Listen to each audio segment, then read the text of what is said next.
Gravando. Então, eu fiz assim. Eu dei esse nome porque o Lércio falou para dar oficina acadêmica, né? E aí eu chamei de cidades, conceitos e histórias. Porque o que eu reparei, assim, quando a gente conversou com as meninas e tal, pessoal, que existe algo em comum no material de todas as séries, que era a questão das cidades, e a gente tocou nas conversas desses assuntos, né? E aí, aí eu pensei assim, bom, tem alguns conceitos que a gente usa que às vezes é legal a gente entender a parte etimológica, né, o significado da palavra, para poder utilizar no momento certo, muitas vezes tal, que às vezes a gente se confunde, a gente se perde também no dia a dia tal. E aí, é assim, então essa é a parte conceitual, do conceito, né? E a parte histórica, eu vi lá que tinha vários modelos, né, de como pensar as cidades ao longo das apostilas. E aí eu escolhi uma que eu vi que aparece o tempo todo lá nas apostilas, de todas as séries, praticamente, que é a cidade de Brasília. Tá bom? Aí é mais ou menos isso, do lado da justificativa do porquê histórias aí no título, né? Aí, assim, eu selecionei essa imagem, assim, porque na hora que eu estava montando lá, pensando no assunto, eu falei assim, peraí, o que será que representaria bem essa ideia? Que a gente estava até falando aqui, né, que responsa, né? O que eu tenho que fazer, o que o outro tem que fazer para lançar olhares, né, perspectivas diferentes para tentar dar conta do que, entre aspas, pode ser a verdade, né? Em filosofia, esse termo verdade ele é bem pontual, a galera fala bastante de que não existe verdade, é diferente de verossimilhança no sentido de opinião. E a nossa opinião era formada a partir daquilo que a gente vivencia, daquilo que a gente, como a gente enxerga algo que está sendo analisado. Então a gente pode ali, né, metaforicamente, ver o quadrado, enxergar um triângulo, ou o círculo, né? E aí, talvez, no conjunto de todas essas perspectivas, mais o objeto ali no meio, talvez a gente chegue no que seja mais próximo da verdade, né? E aí, por que eu estou dizendo isso? Porque quando a gente vai falar sobre os conceitos de cidade, o que será que é a verdade no conceito de cidade, de burgo, de polis, que são palavras que aparecem, né? Megalópolis, metrópolis, enfim. E aí, assim, né? Assim, muito pessoalmente falando mesmo, eu não acredito que tenha isso e ponto, acabou, né? O conhecimento, ele tem caminhos, né? Eu acho que tem super a ver, eu adorei essa metáfora, né? De como a gente enxerga as coisas e tal, e às vezes a gente fica martelando no quadrado, quadrado, quadrado, e o outro no redondo, redondo, redondo, e a gente pode circular. Depende do ângulo, né? A gente pode circular em termos de ideias, não só para a cidade, para qualquer assunto, né? Mas enfim. Por isso que eu achei bacana quando eu estava pensando inicialmente essa ideia, né? Tá, aí eu vou fazer assim. Vou pegar o processo histórico dos termos cidade ao longo da história, né? Nessa primeira parte, que é a parte dos conceitos. Então, como que era na Antiguidade, na Idade Média, moderna, nos dias de hoje, a partir daqueles termos que surgem nesses períodos, né? Polis na Antiguidade, urbes na Antiguidade, quilitas e tal. E aí a gente vai conversando. Tá, então, as palavras, quando a gente usa lá megalópolis, metrópolis, né, ou se não, nomes como estão ali, Altinópolis, Patópolis, lá na cidade do Tio Patinhas, né, Florianópolis, etc., todas essas palavras fazem referência ao termo polis, né? O polis é um termo grego, que significa cidade-estado. Ao pé da letra é cidade. Só que repara que estado ali está com letra maiúscula. E é super importante a gente compreender a diferença entre estado com letra maiúscula e estado com letra minúscula, né? Porque ao longo, pelo menos do Fundo 2, o tempo todo eu fico batendo nessa tecla. E mesmo para o ensino médio, é uma questão de conceito. Porque, sei lá, a gente vai falar de política lá no 9º ano, no 3º ano, o tempo todo a gente vai falar de intervenção do Estado na economia, ou liberalismo, ou ao longo de outros momentos da história, para o 7º, para o 2º, para o 6º, enfim, a gente sempre está tocando nesse assunto Estado. Então, repara que ali na polis está cidade e Estado junto. Acabou de começar. Meu olho é mentira. Fui retomar a motorista, que eu estava dando. Não, tá tranquilo. Tá tranquilo. Aí a gente estava falando da palavra polis, né? Que a gente vai seguir uma linha do tempo para entender o que significa cidade ao longo dos períodos da história. Porque, como eu estava dizendo para elas, que eu entendi que vocês veem bastante cidade, né? Assim, vocês ensinam bastante sobre as cidades, os problemas da cidade, a questão do trânsito, da mobilidade, o problema ambiental, êxodo rural, etc. Então, está muito em torno disso. Do campo também, mas acho que a cidade tem mais a ver com a questão da história. A questão do campo eu acho que está mais para a área de geografia e tal. Mas, enfim, isso é aquilo que eu estava mostrando lá na tela. Não é uma escolha pessoal. Eu tive que colher alguns dados para poder, Tem muita coisa, né? para poder falar. Muita coisa. Exato. E algumas coisas ficam soltas, mas a gente está tentando partir de um ponto. E aí a gente vai fazer assim, considerar os conceitos de vários termos que remetem à noção de cidade, que é o termo escolhido, né? E aí tem polis, tem urbes, química, metrópole, na Idade Média, burgo, enfim. E aí você chegou nesse ponto que a gente estava falando sobre as polis. E daí a gente estava falando que polis é cidade-estado, e a gente estava alertando para a ideia de que estado ali está com letra maiúscula, não está com letra minúscula. Porque essa palavra também tem um peso muito grande ao longo do aprendizado de história, né? Eu normalmente, quando eu vou dar as aulas, eu falo, vou lá ensinando, etc. Mas tem hora que eu preciso parar, pausar, vai lá numa espécie de glossário, lá do fim do seu caderno, e escreve essa palavra. Porque ela vai aparecer o tempo todo. Estado é uma dessas palavras que tem que ir para o glossário da pessoa que está aprendendo, né? E aí a gente para e explica, estado com letra minúscula pode ser o estado de São Paulo, pode ser uma federação, né? Mas também pode ser um estado emocional, pode ser um estado da matéria, sólido, gasoso e tal, mas e estado com letra maiúscula? Estado com letra maiúscula, eles vão aprender lá no ensino médio, muito mais do que isso aqui, né? Mas basicamente assim, lei ou regra?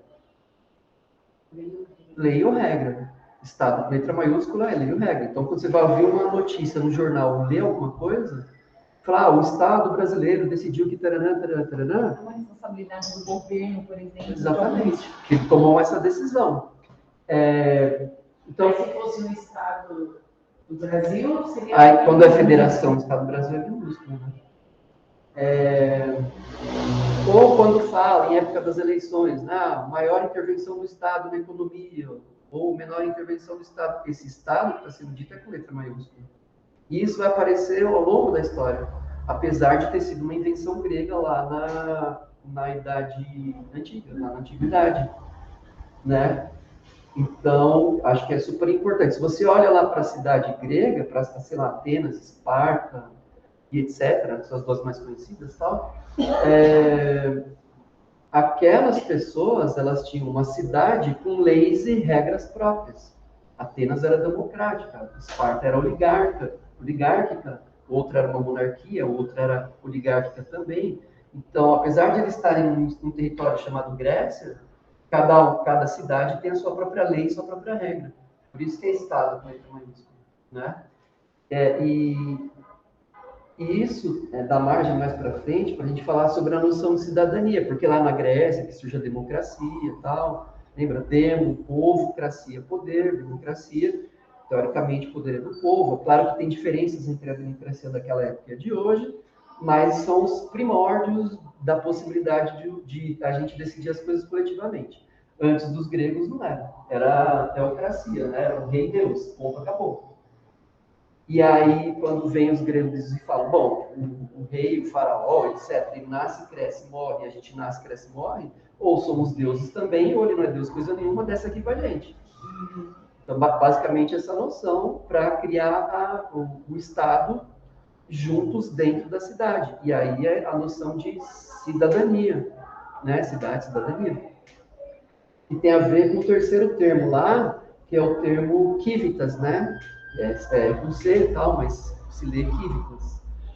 que vai dar a noção de cidadania, também está grifado lá no final, né?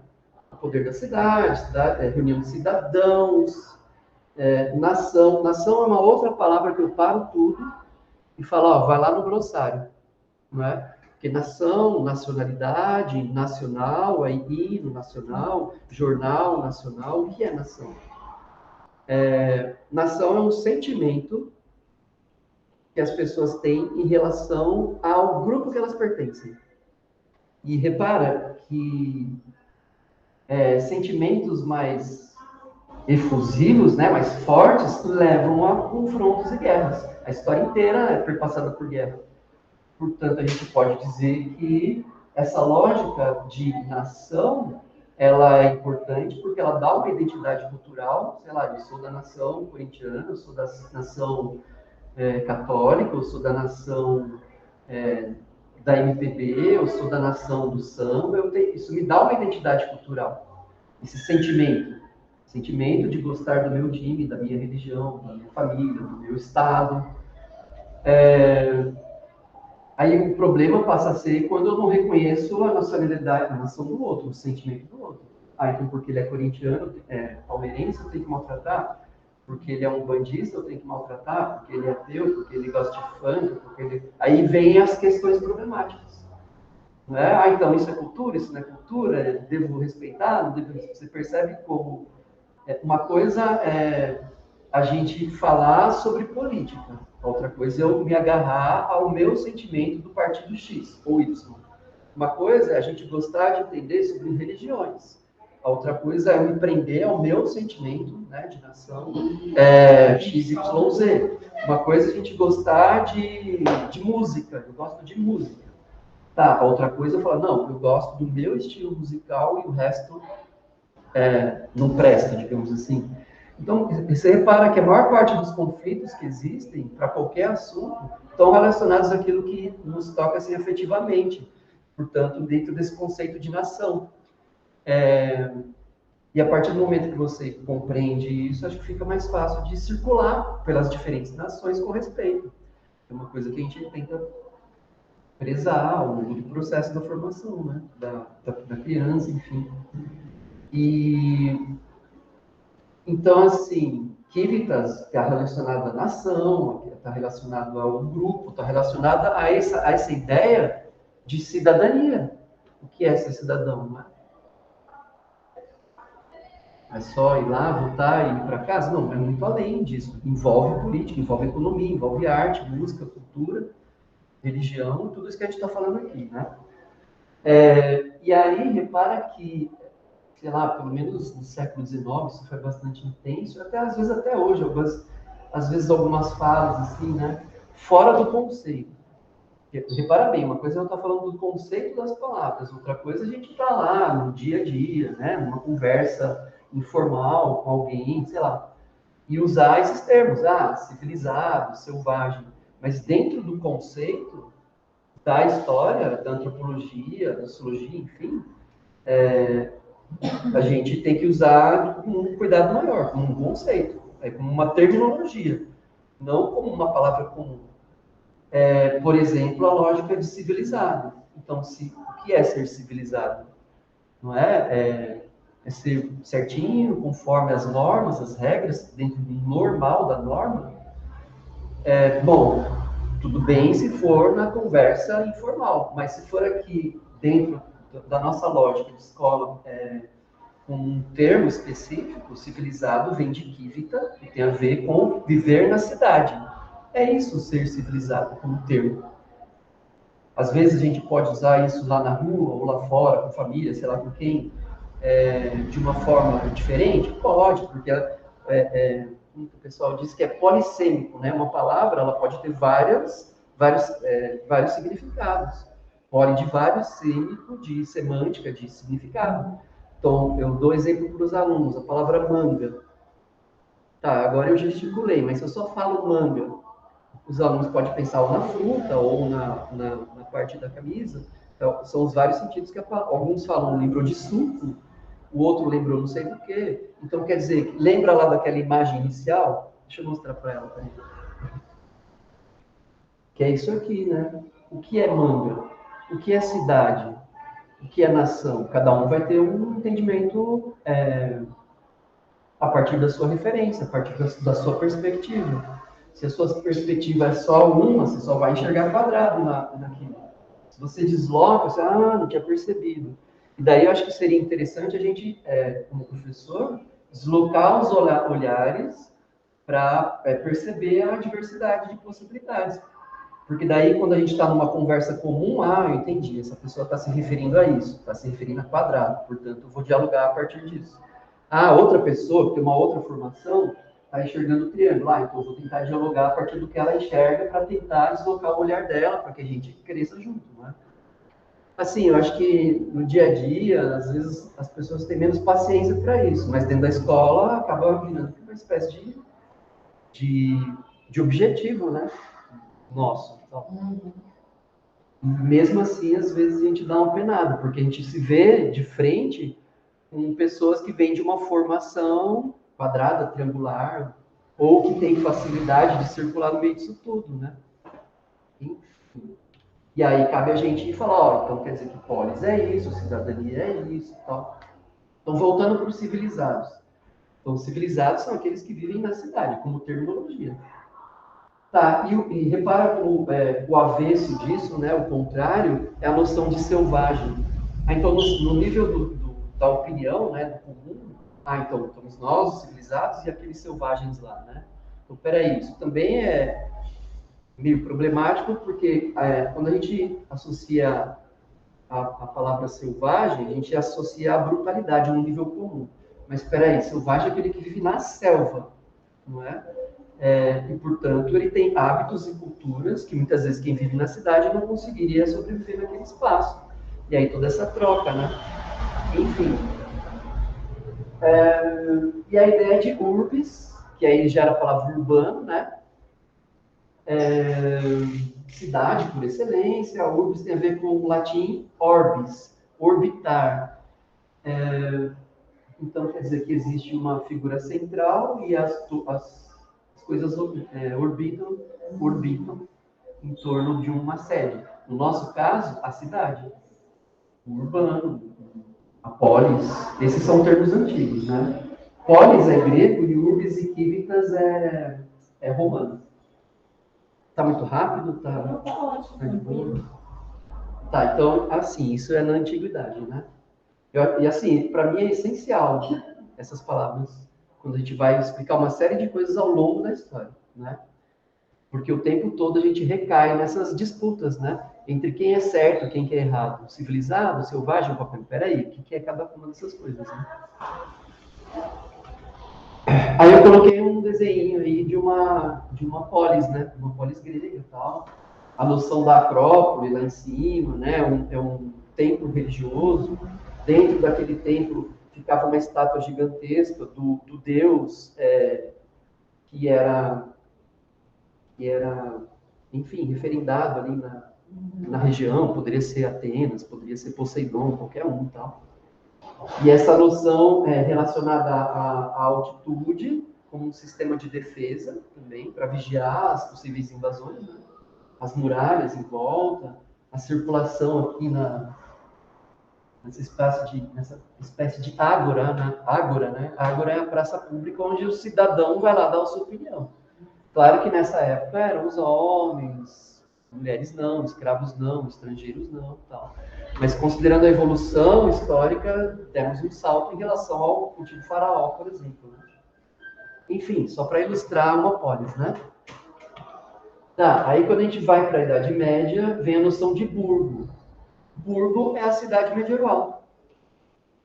Né? De novo, protegida por muralhas, vigiada, normalmente. Ela não tem tanto essa conotação de estar mais no alto, né? Como uma polis. Ela pode estar no alto, mas não no lugar tão alto quanto era lá. E a noção de Foresburgo, quero explicar mais relacionado com a imagem. Agora, daqui a pouco eu passo. Mas, assim, só um detalhe. Repara que a palavra burgo, ela tem a ver com algo que está murado, porque está rolando comércio ali. Já na Idade Média, depois das Cruzadas, para libertar lá Jerusalém, essas indas e vindas, faz o plano A é libertar Jerusalém, mas daí os europeus chegam lá, peraí, pode acontecer um pouco aqui, quer pegar essas especiarias e levar lá para a Europa, não tem nada disso aqui, lá na Europa, né? Então, quer dizer que ao longo da travessia precisa dormir, precisa pousar, precisa repousar, e aí surgem os burgos, que são murados para proteger contra possíveis invasores, por causa desse comércio todo e tal. E é exatamente quem faz o comércio no burgo e circula ali que vai gerar o nome burguês, então, que é a burguesia. Então, e aí essa burguesia vai ter uma escalada histórica também até os dias de hoje, né? Passando lá pelas fases do absolutismo, iluminismo, etc, etc, né? Tá. Aí eu peguei uma imagem, né, de época do burgo, né? Então repara que novidades que a gente tem: a questão do cristianismo na Idade Média, a presença da igreja como uma torre mais alta, simbólico, né, pelo poder que ostenta e tal. A questão das muralhas, que já existia, porém agora aqui, tá vendo esses quadradinhos, recortadinhos, né? Também com uma intenção de proteção, porque você está escondido num lugar, aí você vai jogar uma flecha, você precisa de um espaço, e é assim, negativo, né? Um espaço positivo para se proteger e um espaço negativo para atirar. E aí é um sistema de defesa, então. E as várias torres, né? Para proteger e tal, para vigiar. Nesse caso, eu acho que essa cidade aqui é a vila de Ferrus. Não sei. Nesse caso, eu acho que ela deu certo, porque repara que começou a crescer em volta. E essa é a noção de Foresburgo. Então tem o burgo e tem fora do burgo, Foresburgo. Aí essa foto eu achei demais. Falei, vou levar. Muito bonito, né? Então, Essa noção da galera medieval. Medieval. Pessoas lutando. Olha lá, as igrejinhas, né? De novo. Mas também lembra aquela parte lá de um filme que tem uns jardins, assim, a Irlanda. Ah, sim. Sim. Uma Irlanda bem medieval, né? Bem típica. Aí aqui eu acho que eles devem enfeitar, dar uma preservada, né? A noção de burgo, que é uma cidade que vai gerar o comércio, que vai virar em burguesia, que vai dominar o mundo, e estamos aqui, né? Tá, aí aqui eu achei mais subjetivo, né? Tipo, a questão de vila, de povoado e tal, ser autossuficiente, tá mais na área rural, menos na área rural. Aí eu peguei essas duas imagens, né? Só para ilustrar. Aqui talvez aqui pra gente tem uma cara de bairro e não povoado, mas aí é aquilo que a gente estava falando das definições daquela imagem inicial. Como que eu estou enxergando para falar que é isso, que é aquilo, né? Para mim, um braço de uma cidade pode ser um bairro, por exemplo, né? Mas aí é uma coisa mais da idade moderna já, né? Nessas vilas e tal. Enfim. E tudo isso para falar, então a gente está avançando no tempo até chegar à noção de cidade, que é quando a natureza está devastada e é preciso pensar tudo aquilo que está na apostila lá, né? Questão ambiental, de transporte, de locomoção, de lixo, de esgoto, que aí casa com a geografia, né? É necessário desenvolver políticas públicas tal, e a nossa cidade, natureza devastada, emprego, desemprego, trânsito, poluição sonora e etc. Né? Telecomunicações, moradia, problemas de moradia e tal. Moradia, falta de moradia. Falta de moradia. Novela. Pois é. Tá, aí aqui, ainda na lógica da moderna para contemporânea, a noção de metrópolis. Metro, que vem de latim matrix, de matriz, de matriarcal, de materno, portanto a cidade-mãe, né? E aí a gente usa muitas vezes como uma cidade grande também, né? E mega, né? mega grande polis, cidade grande, né? Ou cidade matriz, no caso da metrópole. E aí eu peguei uma megalópole tal, que é Xangai. Né? Então, sei lá, a base de uma torre dessa é do tamanho de um quarteirão. Né? Estava vendo lá na internet 600 e poucos metros de altitude, um prédio desse, uma torre dessa. Né? Os nossos predinhos, acho que esses mais baixinhos aí são mais altos do que os nossos aqui. O nosso é, sei lá, 25 andares, 20 e poucos, né? Então é gigantesco a noção. Né? Nossa, eu fui uma vez num prédio de 35 andares, parecia que eu estava já chegando no 26. Pois é. Pegar uma nuvem. Acho que é. Para cima das nuvens, às vezes. Né? Você ficava dentro do elevador, parecia que não tinha ninguém, assim, não chegava nunca. Mas tem um monte de elevadores. Você vai, eu não sei, uma vez eu fui até o Banespa, e aí eu até um determinado andar tinha que trocar para ir para o outro, assim. E o Banespa deve ser baixinho, perto desses menorzinhos, assim, tá? Agora esse daí, então... Mas esse apartamento que eu fiquei na praia, né? Tinha 36 andares, eu fiquei no 20º. Depois de Florianópolis fiquei Não, fui na praia grande. Mas assim, deu um trovão uma tarde, chuva, parecia que tinha tipo abalado o prédio. Sim. Imagina um prédio desse, que é muito próximo. A estrutura que tem que ter, né? Sei lá, a engenharia. E navegável ali, ó. Igualzinho o Tietê, né? Tá, então é isso. É a primeira parte dos conceitos, né? A ideia de nação, de civilização, de selvageria, de civitas, cidadania, e polis, né? Tá, e aí, diante disso, então, a gente passa para a segunda parte, que é falar sobre a questão das cidades, e aí uma que eu vi que aparece em vários materiais, a cidade de Brasília. Falei, então vamos lá, contar ali rapidinho, né, sobre a questão do governo de JK, do Juscelino Kubitschek, que foi o governo dele inaugurou Brasília, né? Tá, mas antes de chegar ali aqui, né, no Brasil, tal, e em Brasília, então vamos pensar o processo histórico da ideia de cidade, né? Então a gente viu lá a Idade Antiga, Idade Média, o Burgo, a questão das vilas, a questão das metrópoles, eu esqueci de falar. Lembra que o Brasil é colônia e Portugal é metrópole. Então, de novo, a noção de metro, de matriz, de mãe. Então, Portugal é a mãe que tem lá os filhos, entre aspas, as colônias que orbitam em torno de Portugal. Enfim, então a gente está passando por esse processo até que chega no século XIX, que é o século das revoluções industriais, né, da Revolução Industrial, da primeira e da segunda, principalmente em Londres, e depois se espalha para a Europa, né, Estados Unidos e tal. E é diferente de cidades medievais, ou algumas cidades que existem no interior, por exemplo, que o centro é a Igreja Católica, né? E aí tudo orbita em torno ali, pelo menos antigamente era mais, pensando arquitetonicamente a distribuição da cidade, né? Lá tinha a ver com a questão da indústria. A indústria era o centro e aí a vila, né, operária em torno. E então quer dizer que isso vai urbanizando, aquela urbanização caótica que a gente sabe, e isso vai chegar no Brasil no 19? Não, porque no Brasil no 19 era a cafeicultura. Então quer dizer que entra para o 20, aí só lá para 1930, 30 anos depois, né, é que o Vargas, né, começa lá a engatinhar com a industrialização aqui.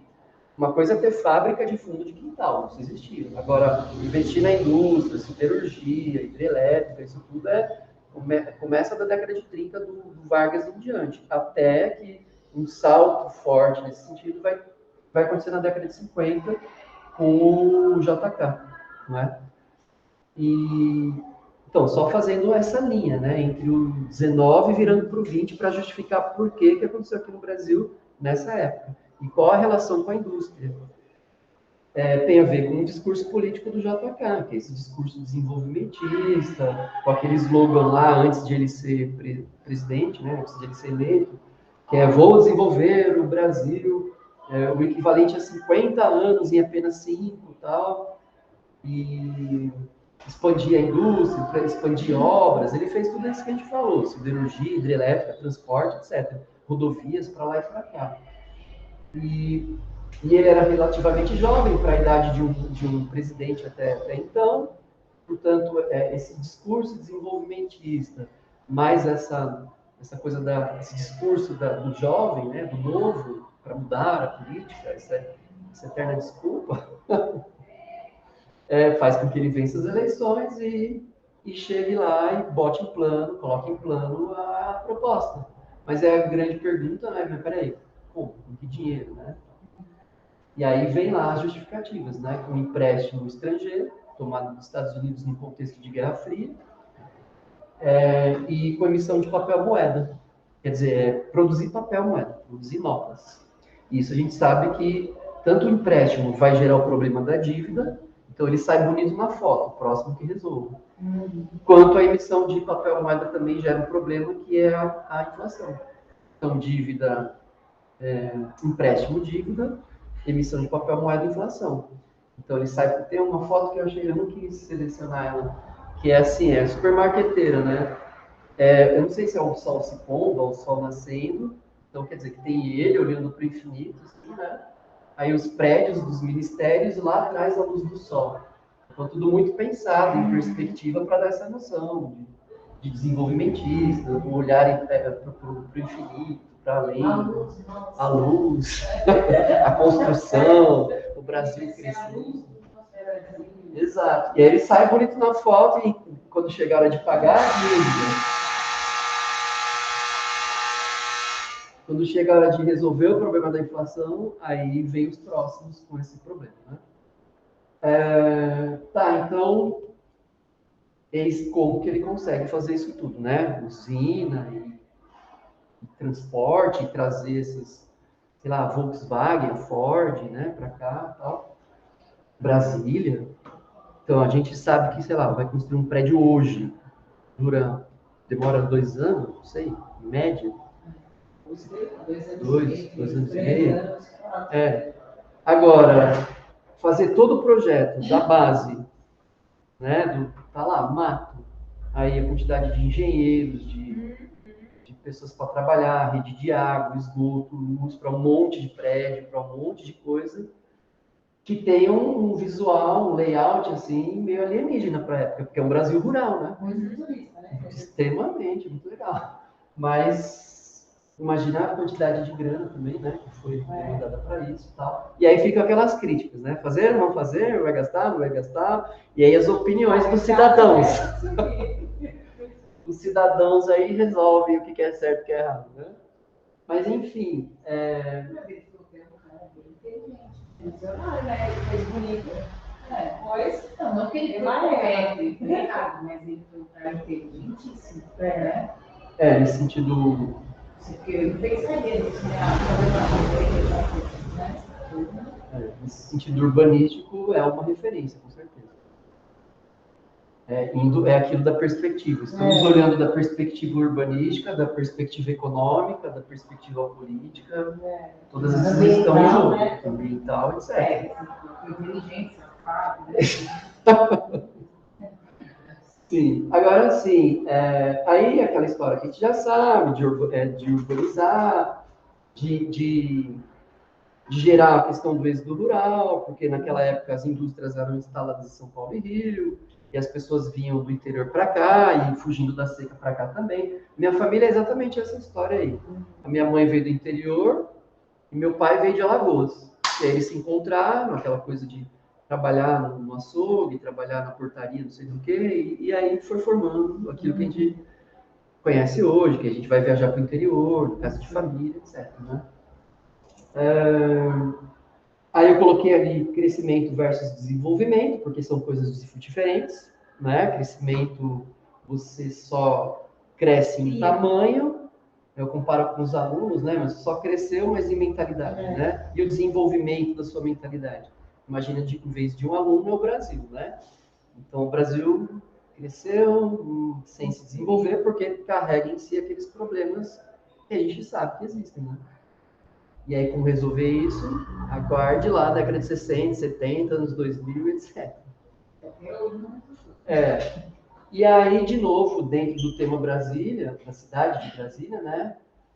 O discurso que era precisamos desenvolver o interior versus vamos distanciar os políticos do campo, né? Porque naquela época é distante. Hoje em dia, beleza, né? Cresceu tudo e aí o povo falar. Mas tem essa crítica, né? De novo, o que é certo, o que é errado, às vezes são perspectivas diferentes de uma mesma noção, certo? Tá. Aí vem a cidade de Brasília, planejada, a ideia é mais ou menos assim, 1956 tem uma companhia estatal. Deixa eu te falar uma coisa, quando vocês falam de Brasília com os alunos, sobre a questão da localização, vocês abordam a questão da região central por conta de uma proteção em casos de guerra, por conta da região central devido à possibilidade de comércio com todas as outras além da Europa, ou você aborda essa questão aí de distanciamento? Mas você fala da cidade de Brasília ou das cidades em geral? Construção estratégica de Brasília. Agora o quê? A ideia foi proteção, eles estavam assim. Proteção e, por outro lado, proximidade com todas as regiões. Então, mas isso de Brasília. Isso. Tá. Então, a gente fala aqueles 2 pontos que eu coloquei lá. É isso, ó. De um lado tem o discurso, vamos desenvolver o interior, que entra na ideia de Tá, e você tocou no assunto sobre a distância dos políticos, a gente não fala. Eu acho que essa é a ideia de proteger que a gente fala dos pequenininhos. Tá lá. Porque então, mas aí ele usou a palavra, eu não estou te provocando, pelo amor de Deus, tá? É só para clarificar. Eu sei que é polêmico o assunto, então... Não, porque você falou muito na chapa, né? Porque eu nunca abordei essa questão assim, do distanciamento do político, a gente não usa isso. Não, é complicado, com certeza. Mas... Então, mas o que eu penso, eu não sei, porque eu não dou aula para os pequenos, né? O que imagina é que, não é o momento de abordar esse lado político em relação a... Na época que eu fiz cursinho, eu lembro, só assim, não tinha claro isso aí, essa questão. Mas a ideia de proteção territorial, mais difícil acesso, tem uma guerra, mais difícil acesso. Tá, mas em relação à capital, a capital Brasília a partir de agora, porque aonde a população... Está lá por conta disso, de acontecer uma guerra lá, o acesso é mais difícil. De proteger a parte política. Só. Porque a parte social, a maior parte das pessoas, em número, está localizado no litoral, né? As capitais, ou próximo do litoral, como no caso de São Paulo, ou no litoral. E aí, numa lógica de guerra, você vai atacar o quê? Vai atacar o povo primeiro. Tá ali mais perto. Do litoral. E que está com mais gente, né? De onde sai o exército. O exército não vai sair de lá do meio, né? Vai sair de onde tem gente. Então é aquilo, qual é a perspectiva que a gente está olhando para dizer, é isso, faz sentido? Faz sentido. Mas o aquilo faz sentido também? Faz sentido também e tal. E aí talvez a somatória disso tudo é que chegue mais próximo da verdade, né? Aí, a partir do momento que eu falo, isso é por causa disso, aí é opinião, aí é verossimilhança. A partir do momento que eu defendo aquilo, também. Agora, quando a gente tenta somar isso tudo, aí talvez mais próximo da verdade, talvez. Porque a gente teria que fazer investigações de doutorado, de mestrado, para poder falar isso aqui, pontuando muito mais, né? Mais profundo, né? Mas enfim. É mais uma visãozinha, né, que a gente pega. Assim. E assim, vamos supor, tem uma cidade que eu frequento lá no interior e tal, que é a mesma lógica, assim, né? O fórum, a prefeitura eram no centro. Sim. A cidade cresceu, eles construíram longe. E é difícil o acesso, né?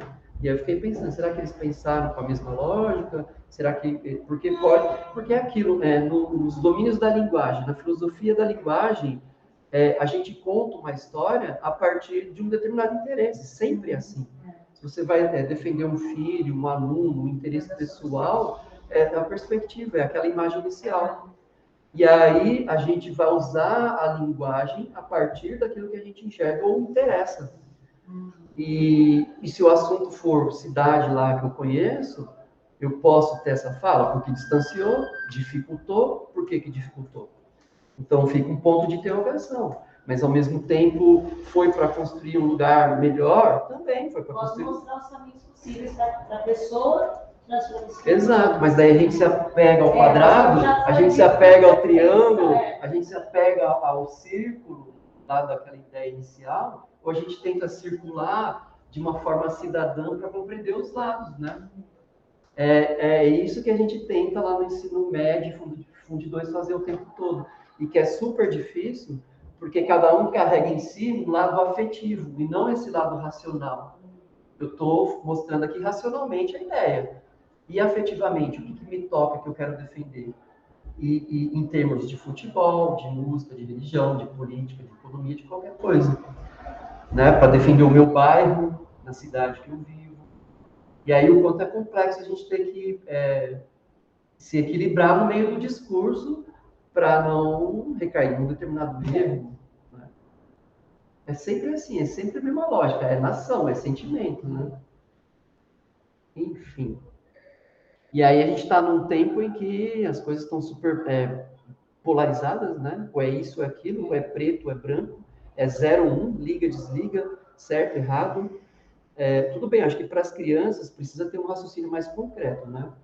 Mas espera aí, elas vão evoluindo e precisa lidar com esse abstrato de perceber que não é preto no branco. Existem nuances de amarelo, nuances de verde. As crianças de hoje em dia já têm isso, né? Então, mas elas se apegam àquilo. É quadrado, não é triângulo. É machista, não é feminista. É isso, não é aquilo. É o minha escola, é o meu bairro. Isso tem melhorado, porque a influência de televisão já. Eu sinto que as crianças hoje elas aceitam melhor opiniões. Então, mas elas querem, não sei se é isso que você quer dizer, elas querem impor a opinião delas para nós. Né? Conforme elas vão crescer, eu acho que assim, quando elas são pequenas, elas estão mais abertas para a receptividade disso tudo. Até mesmo por conta da inocência. Exato, não né? conhece. O julgamento. É isso tudo, e mais aquilo que ela se identifica afetivamente. Ela está mais aberta. Conforme ela vai entrando para o Fundo 2 do médio, e é natural da nossa, acho que talvez da nossa natureza humana, enrijecer mais. Porque passou por uma série de questões afetivas em relação a isso. E aí fica mais difícil de a gente, adulto, se desprender e conseguir circular. Acho que por isso que para a criança é mais fácil. Ela está aprendendo, tem inocência, etc. Mas conforme eles vão envelhecendo, eles vão perdendo. Ainda que a gente esteja lá, gente, ó, tem isso. Não é preto Eu e acho branco. que eu sou mais velha que vocês. Eu acho que a minha adolescência foi muito diferente da adolescência de hoje. Porque, por exemplo, eu era uma pessoa que podia ter a minha nação ali, como você falou, mas eu aceitava as outras. Sim. Nós fomos criados assim. Exatamente. Só que essa geração de hoje, eles não aceitam. Eles têm a nação deles, eles vão defender até o fim. Exatamente. Né? Eles não têm essa de, não, deixa eu pensar com a cabeça da minha mãe, deixa eu ver se minha mãe está certa ou não, né? Ontem mesmo eu tive uma discussão com meu filho, que eu fui até me chorar, sabe, sem certificar? Porque ele, esse negócio, eu nem tinha visto, né? Ele falou do oi? 17 anos. Do cara lá que falou da revistinha, que é que o super-homem. Ele era um super-homem gay, né? Sim. E aí ele teve um jogador que defendeu, que foi contra. E eu não sabia, ele estava contando e tal, mas é normal, ele deu a opinião dele, eu também daria a minha opinião. Eu acho assim, eu respeito os gays, mas não por isso que eu acho que tem que ter um super-homem gay, ou então fazer o super-homem que é um símbolo, né, um tipo virar gay por causa disso, né? Poderia fazer um personagem novo e tal. Nossa, ele totalmente mãe, você é homofóbico, eu não sou. Então, aí eu ia falar, é homofóbico, é quadrado, é redondo, né? Eu não sou, quer dizer, jamais eu teria uma discussão daquela com os meus pais. Jamais. Então, mas aí pegando esse gancho e trazendo aqui para a ideia de cidade e de evolução da cidade, evolução da história, da cultura dos adolescentes, né, em momentos diferentes e tal, eu posso associar, por exemplo, com a noção de burgo, né, que nos gerou a noção de burguesia, que teve uma crescente na história, e aí quando chega a hoje a gente vive nesse mundo que é neoliberal, capitalista, etc. É assim que funciona. As revistas se apropriam dessa lógica porque elas sabem que elas comunicam coisas culturais hábitos culturais para os jovens e para a gente. Não importa o que a gente consome, né? Se é cinema, se é quadrinhos. E, portanto, dentro dessa lógica, eles vão conseguir abarcar mais nichos héteros ou gays se a revista dizer o que esses clientes querem ouvir. E, portanto, vende a revista, vende o filme e vende uma ideia. E aí faz a noção cultural da nossa época se transformar em relação à época deles. Os valores vão mudando. Assim como os nossos valores são diferentes dos nossos bisavós, lá de trás, né? Mas os valores eram diferentes, mas nós não tínhamos essa de querer impor. Sim. Né? Eu sinto hoje eles totalmente... A opinião deles tem que permanecer, a opinião deles é correta. Nem sempre. Não respeitar a opinião do cultura. Isso é uma... Você tem a sua opinião, eu tenho a nós temos ali que chegar no mesmo mundo. Então, e aí vem a internet, né? E fundamenta a fala. Então, acho que a internet... Porque existe um fundamento religioso, um fundamento cultural, uma ideia que se defende em relação ao aborto, em relação à mulher, em relação ao gay, ao negro, etc. Então, quer dizer, tudo tem um fundamento, uma ideia, uma teoria. E eu digo para eles, quem fundamenta demais corre o risco de virar fundamentalista. Não importa se a gente está falando só de religião. Pode ser um fundamentalista político, econômico, cultural, ou em nome do feminismo, ou do gay, desses termos, dessas questões sociais que estão em voga hoje em dia. Né? Não sei, canetão. Eu não sei se vocês já viram, deixa eu ver se funciona. Tem uma imagem que ela tem na internet, que ela é bem legal, e tem um negócio ali, desenhado, e tem uma pessoa que enxerga e vê algo, e portanto defende esse algo que ela vê, que ela enxerga, que tem a ver com aquela imagem inicial, né? E tem um outro aqui, que olha e fala, não é isso, é aquilo. Pode ser mostrado a imagem. O que é isso aqui? É um 9.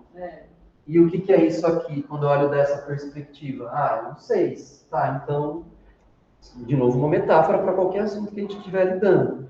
Tá, aí o grau, vou desenhar um gráfico de conhecimento desse indivíduo e um gráfico de conhecimento desse indivíduo. Tá, se esse aqui sabe pouco sobre esse assunto, quer dizer, então, que ele vai articular não tem fundamento. Enquanto que esse aqui sabe muito sobre aquilo que está sendo investigado, quer dizer que esse aqui tem razão? E se esse aqui for lá e estudar e extrapolar todo... Aí vira fundamentalismo, e é um contra o outro. Então, aí é a lógica da palavra nação. Nação no sentido de bom senso, porque te dá uma identidade. Eu sou corintiano, sou isso, eu sou aquilo.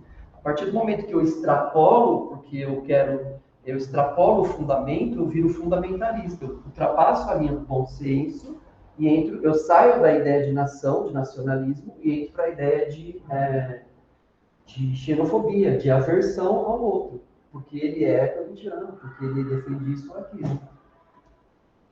Então, ótimo que a gente tenha um bom senso dentro daquilo que a gente se identifique, dentro de uma certa fundamentação. Só que quem fundamenta demais corre o risco de virar fundamentalista. E aí as coisas se afastam, a gente perde o nosso centro, o nosso eixo. A gente polariza, a gente vira extremista. Que é muito do que está rolando hoje em dia. E como a internet é uma fonte de muito fundamento para se estudar, porque tem muita informação, para pessoas que talvez, não sei, se estão mais ou menos preparadas emocionalmente para acatar essa quantidade toda de informações que existem, elas sejam as radicais ali nas carteiras, brigando por A, por B, com N exemplos, e sem saber argumentar. Se você para ouvir eles falando, eles vão começar a se sentir afetados pelo que eles defendem, e não um argumento racional, na lógica de saber articular a palavra e dizer, olha, é assim por causa disso e daquilo. É raro de a gente ver um diálogo legal e bacana que acrescente sobre qualquer assunto. A gente ouve mais as pessoas se atacando de uma forma fundamentalista em relação ao assunto A, B, C, D, E, F, G. Porque acha que tomou a informação e já pode sair falando. E aí, normalmente, quando eu falo para o pessoal de 9º ano, de 3º ano, e eles me perguntam, que eles são loucos para saber a nossa opinião, né? E eu falo assim, olha, eu não sou doutorado em antropologia, eu não sou doutorado em sociologia, nem em filosofia, nem em história, portanto, eu não estou apto para falar profundamente sobre isso, para chegar numa conclusão. É lógico, porque as perguntas elas são capciosas e elas querem te ver na fogueira. E aí, então, eu que domino dentro dessa lógica, né, como professor para eles, no nível deles e tal, vou articulando a ideia e desconstruindo, ajudando a desconstruir, porque tem alguém que é mais radical e ouve isso aqui e começa a puxar, né, tipo, eu tenho sido fundamentalista. Pois é, então quer dizer que você está polarizando e ao invés de você esclarecer o outro pela sua raiva, você não está esclarecendo, você está despertando a raiva do outro, porque pensa de maneira diferente e aí não vai chegar em lugar nenhum. Então uma briga narcisista, uma briga de ego, não tem a ver com conhecimento para defender de fato o que você acredita. E aí eles vão puxando e beleza, é isso. Então a lição vai além da matéria em si e vai para o lado moral de peraí. E aí eu sempre dou aquelas pausas dramáticas, né? E quem é você no meio disso tudo? Aí fica aquele climão, né? E aí, mas aí é legal porque eles se revêem. É claro que assim, eles se revêem, mas na semana que vem volta tudo de novo, tudo de novo. E aí eu falo para eles, o aprendizado é um processo. Não se eu fico 6º, 7º, até o 3º ano, tentando num processo, construir e desconstruir coisas, e já é difícil, chega no final, eu sei que eu não consegui, porque não depende só de mim, tem uma série de instituições que vocês circulam, então, você acha que eu vou convencer alguém de alguma coisa numa conversa ali de 5 minutos, porque eu acredito isso, você acredita aquilo? Não vai rolar. Então, qual a melhor maneira de ter bom senso diante dessas diferenças? Seja o assunto que for. E aí lanço de novo essas perguntas. E eles ficam lá, né? E aí é isso que a gente vai jogando para tentar... né? Para tentar construir e desconstruir ideias e opiniões, né? Enfim, isso só falando da cidade, hein? Agora, que a coisa vai longe, né? Acho que já deu mais ou menos, né? Tá, aí eu estava aqui, né? Então, falando assim, que a Nova Cap que está ali era uma estatal que lançou, que montou Brasília, né? Desde a base ali até o final, até a entrega da chave. E eles fizeram um concurso público para o Brasil e aí eles teriam que fazer uma planta, um modelo, né? Para ver quem que venceria e tal. Chamou o concurso plano piloto e o vencedor foi o Lúcio Costa. Ele era um urbanista, né? E ele que fez aquele projeto lá isso. E aí o Niemeyer foi convidado pelo JK, né? O Niemeyer é arquiteto e o Lúcio Costa é urbanista, né?